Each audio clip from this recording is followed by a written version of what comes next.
Massive wildfires continue to burn out of control around Los Angeles, with more high winds forecast into tomorrow. Almost 180,000 people have been ordered to leave their homes so far. And this is what the flames are leaving behind. Entire neighborhoods completely destroyed, everything gone. Only the charred remains of trees have been left standing. The first fire to erupt was on Tuesday in the Pacific Palisades neighborhood. It spread rapidly. Look at how fast it moved in just 5 hours. It now covers more than 17,000 acres of land. That blaze alone is now one of the most destructive natural disasters in the history of LA. There are still 5 fires alight around the city. 2 of them, the Palisades and Hearst fires, are still 0% contained. They're out of control. You can see from this time-lapse of the Palisades fire just how quickly it spread, fanned by hurricane-force winds. And this is another neighbourhood, Altadena. This satellite imagery shows the homes and buildings, street after street, completely engulfed. 5 people are known to have died, but the LA sheriff says that number will rise. Well, let's go straight to our correspondent, Emma Vardy, who is in LA. Emma. Well, fire crews are now into their 3rd day of fighting fires on many fronts, and authorities are beginning to look into what started them. Arson investigators, we're told, are now part of this, but authorities haven't drawn any firm conclusions just yet. Today, the fire's growth has been slowed down, but still, many parts of this city will never look the same again.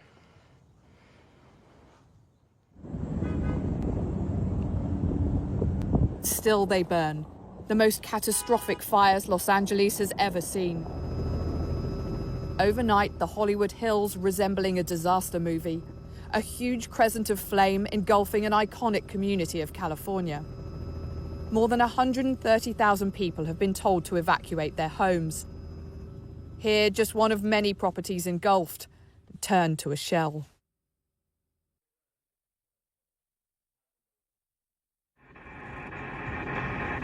At least 5 major fires have been burning across Los Angeles County.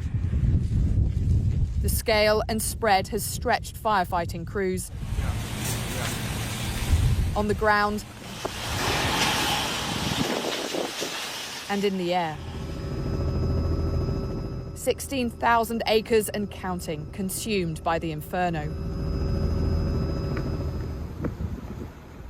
One street filmed by a local resident moments before he left. I thought maybe I would be able to get some extra stuff that we didn't take, and come to see that the whole street is just gone. It's like a war zone. And we had so many memories in here that cannot be replaced. I had these great old pictures of my grandfather from World War II, both grandfathers, and I was going to get them framed, and now they're gone and they're lost. And I had so many things that are just lost forever. It just, I know we're safe, but I don't understand. The scale of this disaster is clear to see. This is Pacific Palisades, block after block, a blanket of destruction. More than 1,000 buildings burned in this community alone. Emergency services unable to save them. We had everything, like the sentimental things, like my mom passed away, I had only a few things of hers left. My wedding dress, our wedding album, we left everything, our albums, we have just whatever we're wearing. We're wearing the same thing for the last 2 days. Copy that. Fueled by hurricane-force winds, these fires have struck at a vulnerable time. LA hasn't seen any significant rainfall for months. Abandoned neighborhoods are now falling prey to crime. In the midst of the emergency, we've all seen individuals who are targeting vulnerable communities by burglarizing and looting homes. This is simply unacceptable. As dawn came in the Palisades, it revealed the grim reality of what the fire has left behind. There are miles and miles of streets like this, an utter shock at the devastation here. Communities just vanished, now ghost towns, and once dream homes turned to dust. No one is immune. Mansions now ash. The homes of Jennifer Aniston, Adam Sandler and Paris Hilton among those evacuated. And this was filmed by the wife of Take That star Mark Owen as they escaped through the flames. Some are returning to the ruins to see what remains. A scene that will be repeated in this ravaged city over the coming days. Emma Vardy, BBC News, Los Angeles. President Biden has just described the LA fires as the most devastating in California's history. Have a look at these before and after images of the destruction that the flames have left behind. This was someone's home in Altadena, and this is what it looks like now. North of there, the Pasadena Jewish Temple and Center has been completely gutted. And this business in the Pacific Palisades, where the largest fire is still burning, was not spared either. Our correspondent John Sudworth has been to the Palisades and spoken to some of those people who have been affected. Late into the night, we watch one of America's wealthiest neighborhoods burn. The flames so intense, the fire crews are powerless to stop them. So if I very quickly take my mask off, the air is absolutely thick with smoke. The fire crews here tell us they have a shortage of water, and in many instances they're having to stand and watch these properties burn. It is a losing battle. They're using what little they have sparingly, trying to contain the spread. Defying the evacuation orders, some residents are defending their own homes. With all the surrounding properties burning, I helped Tony and his neighbours scooping water out of the swimming pool and dousing the flames at their boundary. Since 1993, I've seen a couple fires, but nothing like this. I wouldn't see this in my nightmare. I never thought it would come through here. David was hoping his home might have survived. But the whole neighbourhood has gone. And with it, his house too.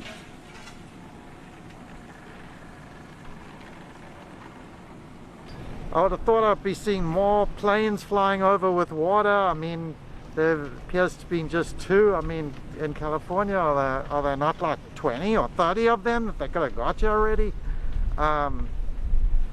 I would have thought the firemen would like take a stand on a certain area. Maybe they did, and I'm just not seeing it. But wealth and privilege are no protection from this disaster, with the ordinary human defences rendered futile in the face of its devastating force. John Sudworth, BBC News, Pacific Palisades.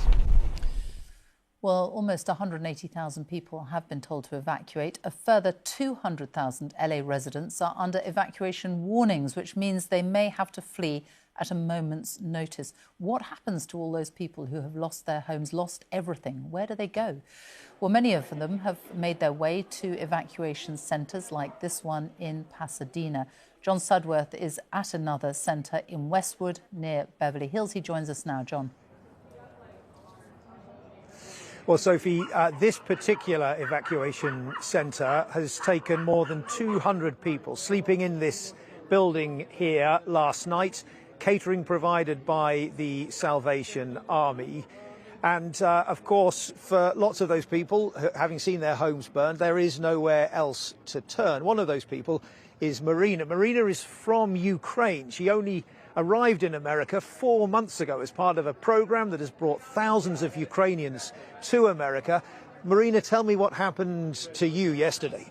Well, it was a windy morning. I left from my home to the work, and I saw the little smoke near my hood, but I don't think that it was something will be big. So when I trying to came home after 5 hours, I saw that the road were closed and too many fire departments and police's car, and I started to worry. And then I just came back to Santa Monica Pier just to watch what happened there, because it's everything were in smoke, and I saw the fire flames, and they were so big. And then I just saw like the place where's my house built, where's my build situated, it's burning, and there's burning everything, like cars and nature and houses and mine. So I just lost everything because I just went to the work like that, and I don't have anything, no documents, nothing. So it's a very terrible story. You've only been in America for 4 months. You came here escaping the disaster of the war in Ukraine. What will happen to you next now? Actually, I don't know, but the only way can I say that I will not give up. So I just try to move on and start my life again. That's it. Marina, thank you for talking to us. We wish you all the best in these very difficult circumstances. Sophie, we've seen all day today volunteers turning up here, bringing food and supplies. With a disaster like this, of course, everybody in this city knows somebody who's been affected. John, thank you. Well, there have been some incredible stories of rescues and bravery as people fled their homes, and many neighbourhoods now look like this, completely deserted for block after block, houses completely destroyed. Many of the people who have escaped have been talking about the speed with which the fires have been spreading, including Aaron Sampson, who helped his father-in-law get out. Here is their story. We've just been evacuated. We've just been evacuated from this Good Samaritan's car. You got it, Dad. We're having to walk. This is crazy. There's a fire right outside our car. We got it. No, not that way, Dad. My father-in-law has Parkinson's. He can barely move. This was a heroic effort on his part. It's very wobbly.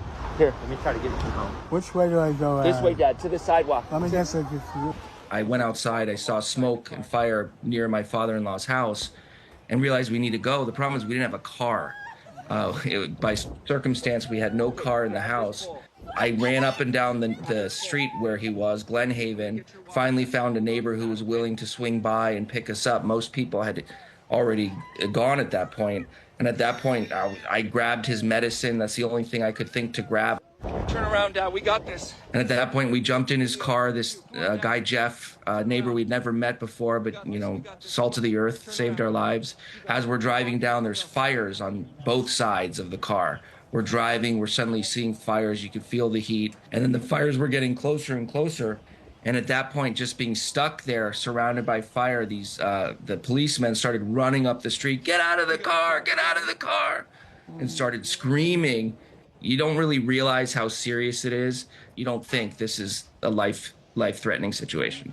Aaron Sampson's story there, escaping with his father. In the last few moments, President Biden has been speaking about the fires. This is what he's had to say. To the firefighters and first responders, you really are, it's not hyperbole, you're heroes. You're genuinely heroes. And the worst, this is the most widespread, devastating fire in California's history. It's amazing. Let's join Emma Vardy, who is in Pacific Palisades. And Emma, the president there speaking about the worst fires in California's history. The fires are still burning, but thoughts are also turning to what happens now. How do you start rebuilding any of this? People are gradually returning to scenes like this where there is absolutely nothing for them left. We've been witnessing the wreckage all around us. There's the melted metal of burnt cars, just pieces of people's possessions that you can make out on the floor. And then every now and again, a house has been spared the flames as miraculously is still standing. But in abandoned neighbourhoods like this, looting has now become an issue. Police say they've made 20 arrests for looting. They've stepped up patrols. They're warning people coming back into these areas that they will clamp down on looting very seriously. Now, there have been reported 5 deaths so far in these fires, but we know that investigators are currently examining other human remains that have been found in burnt-out properties, so that number may well rise. And of course, while this is all still going on the ground, the questions for political leaders have begun. Questions over cuts to fire budgets, over whether California was prepared enough for a natural disaster like this, because it's clear that the road to recovery for LA is going to be a very long one.